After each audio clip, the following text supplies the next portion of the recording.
विधानसभा जवाली के अधीन ग्राम पंचायत नियांगल के वार्ड नंबर 5 में लैंडस्लाइड के चलते लगातार मकान जमींदोज हो रहे हैं तथा लोगों के खून पसीने की कमाई देखते ही देखते पल भर में मलबे में समा रही है।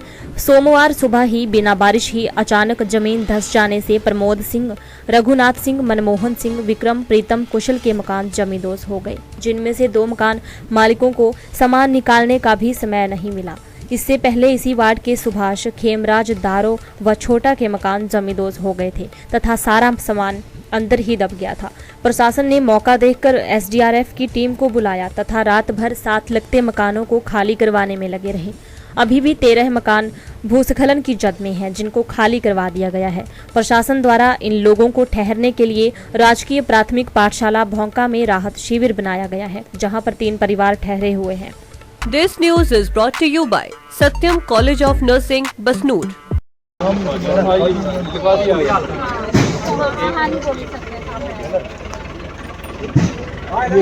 ये हमारे एसडीएम जी नियांगल में आए हुए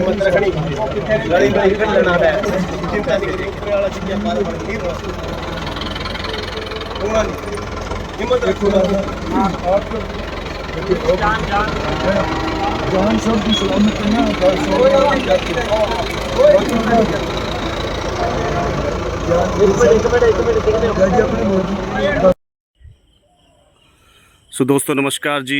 एक बार फिर से हम हिम खबर के माध्यम से बता रहे हैं आपको कि नियांगल पंचायत में फिर से वो आपदा आ चुकी है जो 10 साल पहले थी, और हाल ही में कुछ दिनों के पहले भी ये आपदा आई हुई थी और वो बारिश की वजह से। लेकिन जो आज का जो हम बता रहे हैं आपको, ये आज का सूखे में है, ना कोई बारिश है, ना कोई बिजली की मतलब आसमान की कोई ऐसी मतलब ऐसी कोई करामात है जिससे कि ये जो हमारी नियांगल पंचायत की ज़मीन फट रही है। तो आज हमारे साथ प्रधान, यहाँ के प्रधान फिर से जुड़े हैं। प्रधान जी बताइए कि आज का ये जो स्लाइडिंग चल रहा है ये किस प्रकार से, और ये ना कोई बारिश है ना ही कुछ किस प्रकार का ये मतलब पता नहीं चल रहा किस प्रकार से ये आ रही है, घटना हो रही है। आप बताइए इसके बारे में। सबसे पहले तो हिम खबर वालों का बहुत बहुत धन्यवाद।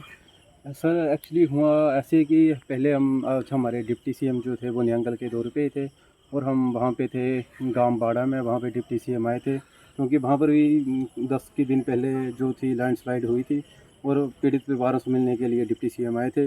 वहीं पर हमें फ़ोन के माध्यम से पता चलता है कि जो गांव नियांगल है वहाँ पर हमारे जो घर हैं 4-5 जो हैं वो बिल्कुल ही ज़मींदोज़ हो चुके हैं।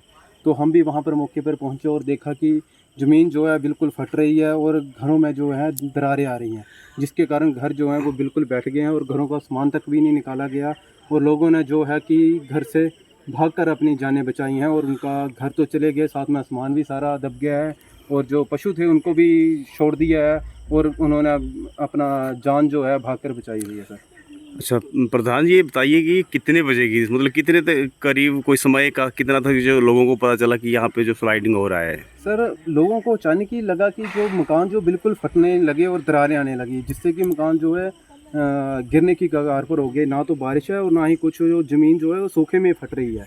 तो दोस्तों आज अभी जो आवाज़ आई आप देख रहे होंगे, अगर सुन रहे होंगे तो सुन पा रहे होंगे तो देख सकते हैं, सुन सकते हैं कि ये मकान गिरा है। बिल्कुल ये जो हम आपको दिखा नहीं सकते क्योंकि यहाँ पर जो है ऊपर जा नहीं स्लाइडिंग चल रही है। बिल्कुल, लेकिन चलो प्रधान जितने भी लोग हैं यहाँ पर अपने अपने घरों को यहाँ से निकाल रहे हैं दोस्तों, सामान निकाल रहे हैं। और तकरीबन कितने घर हैं जो प्रधान जी यहाँ पे थोड़ा सा मुश्किलात में आ रहे हैं? मुश्किलात में सर लगभग आज तो 6 घर हैं जो बिल्कुल ही ज़मींदोज़ हो चुके हैं और लगभग इसके साथ ही पूरा गांव है। मैंने प्रशासन से भी पहले गुहार लगाई थी, डीसी साहब से, एसडीएम साहब से, अपना नायब तहसीलदार साहब से कि इसे लाइटली ना लें, क्योंकि जब सर्वे ऑफ टीम इंडिया ने इसका किया था, मुआयना किया था, उन्होंने देखा था कि ये जो मिट्टी है नियांगल की वो कंस्ट्रक्शन के लायक नहीं है और रहने के भी लायक नहीं है। तो यहाँ पे प्रशासन का कुछ आना जाना हुआ, कुछ प्रशासन की तरफ से तो कंटिन्यू हमारे साथ बना ही हुआ है, पर लेकिन अभी क्या बोल सकते हैं इसके बारे में। प्रशासन से हमारी फिर से निवेदन है कि तो जो लोगों के घर जो है मतलब ढहे हैं या घर जो गिरे हैं वो कहाँ पर? सर अभी हमने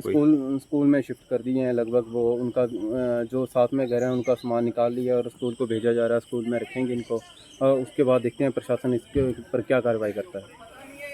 तो क्या बोलते प्रधान जी, ये बताइए कि जैसे ये जो सूखा में जा रहा है, ये 10 साल पहले भी सुनने में आया कि 10 साल पहले 2013 में बहुत ही बड़ी यहाँ पे त्रासदी हुई थी, हाँ जी सर। वो भी सूखे में थे, और आज जो 10 साल बाद वो जो हुई है वो भी एक सूखे में है ना। हाँ जी सर, बिल्कुल। इसके बारे में थोड़ा सा बताइए। हाँ जी सर, मैं बताना चाहूँगा आपको कि लगभग 2013 में जो है वो लैंडस्लाइड हुआ था सूखे में ही, और वो भी अपना अगस्त महीने में था, शायद अगस्त सितंबर के महीने में था। अच्छा अच्छा। हाँ, बरसात के बाद जो है वहाँ पर भी 5-6 घर जो वो ज़मीन दोज हो चुके थे, वो ग्राम पंचायत सोलदा में घर पड़ते थे, और उस कारण भी वो बिल्कुल ही सूखे में पूरी जो पहाड़ी है वो बिल्कुल ही स्लाइड हो गई थी, और उसके बाद अचानक से स्लाइड रुक गई थी।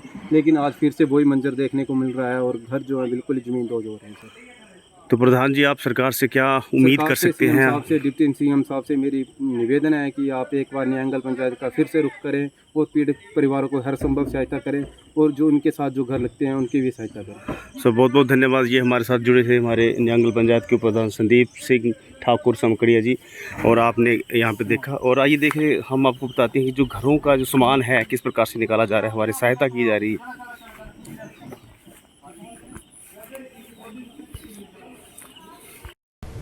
ज्वाली से दिव्य हिमाचल टीवी के लिए सुनील दत्त की report. Satyam College of Nursing and Satyam Institute of Veterinary Pharmacy are located at Village Basnoor near Raid, Tehsil Shahpur, District Kangra. Admissions open for BSc Nursing. Duration 4 years. Eligibility +2 medical with 45% marks.